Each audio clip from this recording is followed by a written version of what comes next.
Hello, I am in Tain, about to get a bus up to Inverness, and tonight I'm travelling on the Caledonian Sleeper.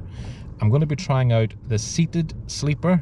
I'm going as far as Crewe, and I'm not really sure what to expect, but there's only one way to find out, so let's get to Inverness. Okay, so behind me is the Caledonian Sleeper Lounge. I'm in Inverness, by the way. It's absolutely freezing, hence the addition of this very fetching hat. So passengers with Caledonian double or club tickets can use the lounge. Seated sleeper ticket holders can buy a voucher for £10 to get a shower before they board the train. So I didn't do that. I had a shower before I left. Little life hack there. I know not everyone can do that, but that's what I did. So there is the lounge, and there is the station. So it's 7:45. Boarding commences at 8 o'clock tonight, so I think I'll go and see if I can grab something hot to drink, because as I say, it is freezing in Inverness tonight. Soup's a type of a drink, isn't it?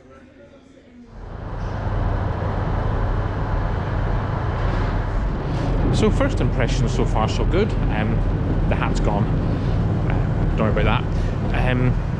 The Caledonian Sleeper staff are incredibly friendly and welcoming, so that's really, really good. And I'm just taking a wee walk up platform 2 to have a look at what's going to be hauling our train this evening, or for part of the way anyway. But so far so good.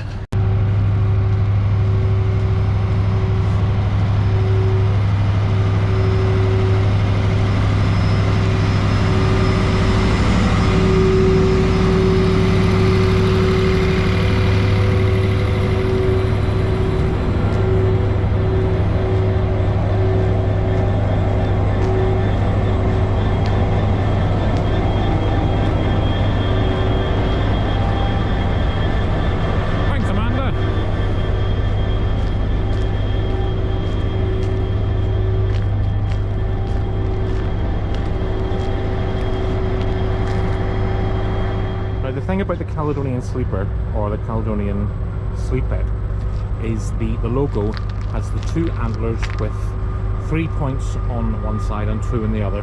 So the 2 points represent the Lowlander service to Glasgow and Edinburgh, and the 3 represent the Highlander stops of Inverness, Aberdeen and Fort William. But if you could balance it up and make it 3 points on each antler, where would the third point be? Oban, maybe? Or what about going crazy and saying Thurso? And then you really could have the midnight train to Georgemouth Junction. Anyway, let me know what you think in the comments. So the seated coach is coach H, and it's at the rear of the train. So on boarding, you can see there's plenty of luggage space there.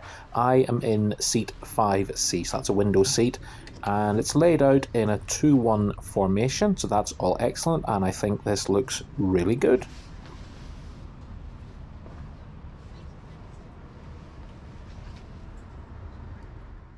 The seat comes with a winged headrest and a little pillow. I think it looks decent enough. As for the padding, yep, certainly had worse on a train seat. This is absolutely adequate for me. The seat is also equipped with a reading light, which is very bright. That comes in handy as the lights will be dimmed in the coach later. And it's also equipped with a USB and 3-pin plug power supply. Got a tray table there, which was perfectly adequate.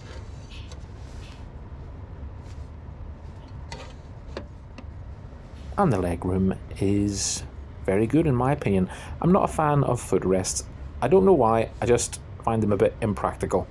I'm also quite keen on the tweed effect carpet. I think that's a really nice touch. All in all, this is a great looking coach. For passengers in the seated sleeper, there's an amenity kit made up of earplugs and an eye mask. There's also a menu provided for an at-seat dinner service. Now, because I'm so tight, I didn't order any food. The person sat next to me did. There's a little call bell overhead. Press that. In less than a minute, the attendant was through, took the order, and I would say within 5 minutes, the meal was served. one of the attendants did come through prior to departure taking drinks orders. More about that later.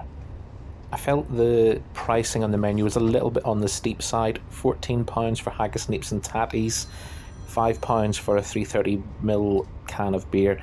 However, I'm not really in a position to complain about that, as you'll see later. Overhead, there's also some luggage space and an area, a little safe area for keeping any valuables in.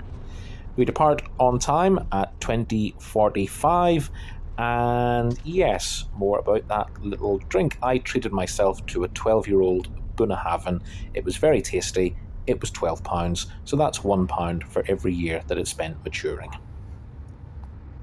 The lights in the coach were dimmed just after Aviemore, and I took the opportunity to tuck into my W.H. Smith sandwich. Apologies for any issues with the sound. The GoPro seemed to be really sensitive in picking up the air conditioning sound. Anyway, it's off to the toilet now, so let's check that out. And in case you wonder, there was a toilet and it did flush.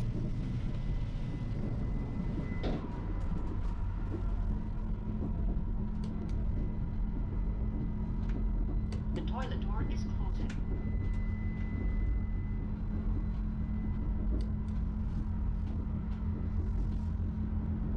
The toilet door is closing.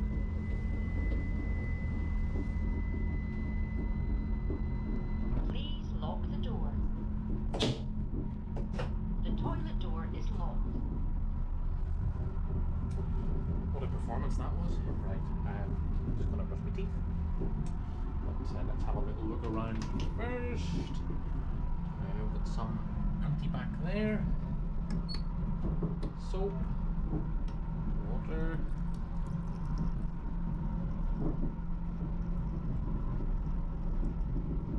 It doesn't seem to be working, but it's nice enough. It's fine. Don't know what there is to say, really. It's all good.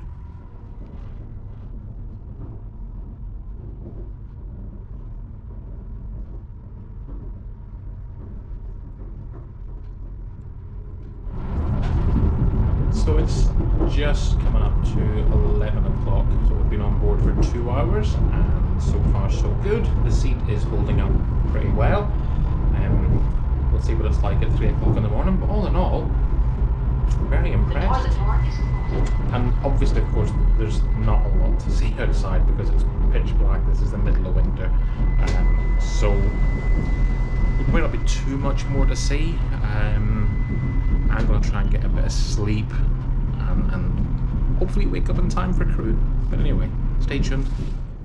And if you're enjoying what you're watching, perhaps you would consider subscribing to the channel. It really does help. And I do also have a Ko-fi page. You can buy me a coffee there. All my trips are self-funded. If you'd like to support the channel, there's a link in the description. So around 1 o'clock in the morning, we are arriving at Edinburgh, and this is where there's a bit of jiggery-pokery with the train. So the Deerstalker service from Fort William joins us here. So those coaches are added on, and our locos are changed from the Class 73 and Class 66 that have hauled us from Inverness to a Class 92.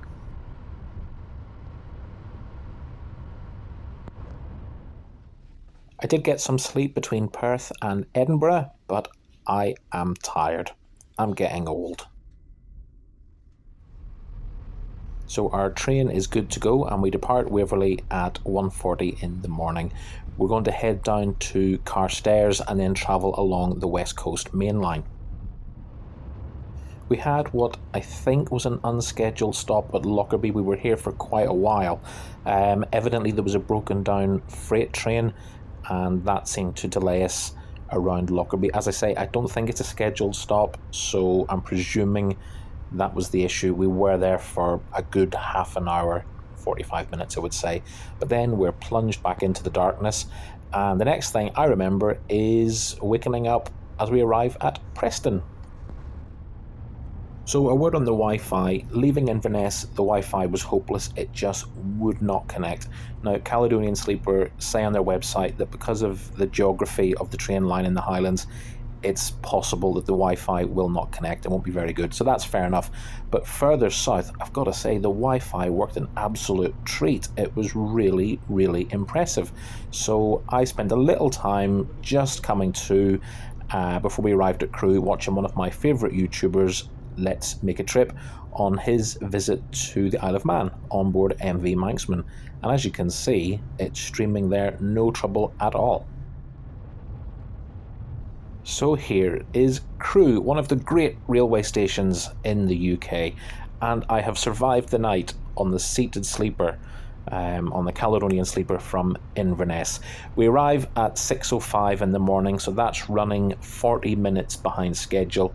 We were informed that this was because of that broken down freight train further up the line. But yeah, we're here.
Right, so hello from Crewe, and if you can bear the excitement, you can get my thoughts on the seated sleeper in just a few seconds.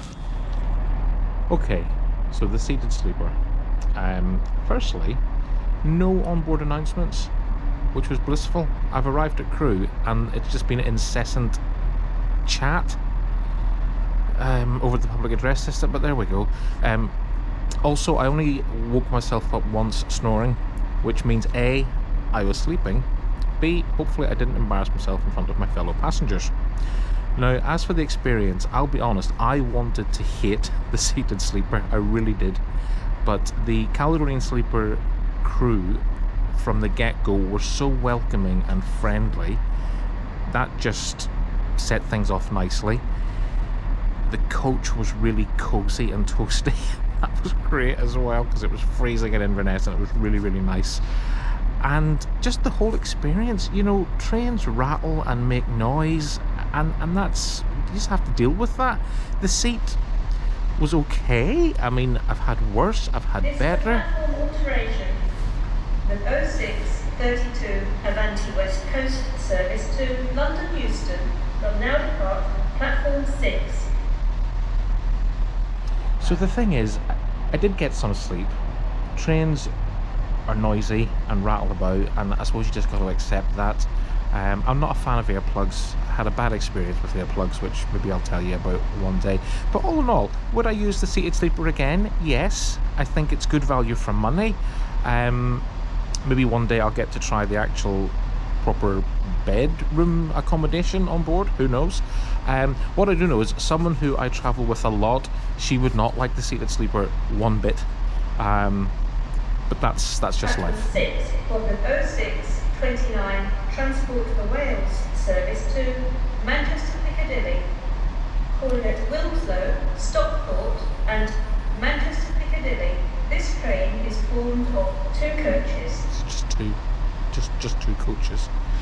Anyway, this has been the most difficult part of this video to make, just this last bit. Anyway, thanks for watching, thanks for getting this far. I know there's not a lot to see out the windows when it's dark at night, and what can you do about that? But all in all, thumbs up to Caledonian Sleeper, and the seated sleeper wasn't anywhere near as dreadful as I thought it was going to be. So thanks for watching, and we'll see you on the next one.